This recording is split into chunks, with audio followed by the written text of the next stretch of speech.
And so the attack commences.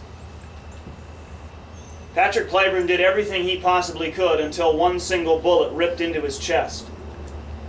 When his division, this side of Columbia Pike, began encountering the advanced Union line, which was due west of here, 3,500 men, he's opposing about 1,700, his division just steamrolls those men.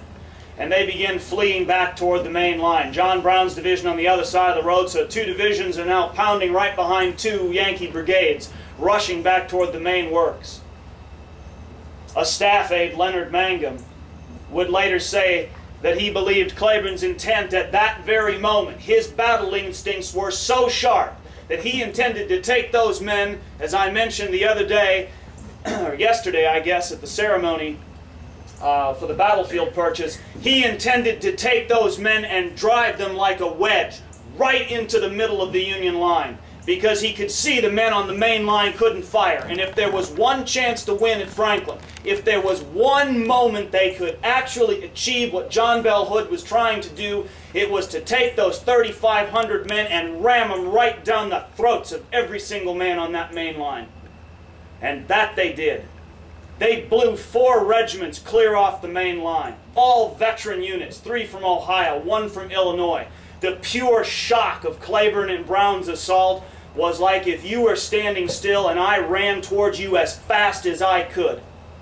Knocked them flat on their back, gashed a huge hole right in the middle of the Union works. Moscow Carter later guessed the hole was 200 yards wide. For 15 or 20 minutes, this Confederate army had the Union army on the ropes. They could have destroyed them. They came so close, closer than many people realize. But Emerson Opdycke's brigade and 3 recruits positioned on a secondary line would seal the breach. By the time Cleburne's men were pouring through the middle, their commander was flat on the ground. One Yankee bullet tore into his chest.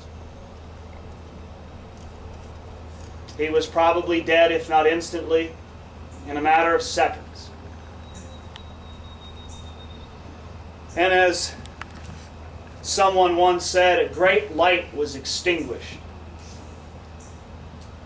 right as the sun was going down here in Franklin on November 30th, 1864. A man later said that he knew General Cleburne was dead because if he was still alive, he would have been ordering another assault. He would have kept pushing. But they never heard anything. There was just silence, except for the raging sound of the battle. There were no more orders.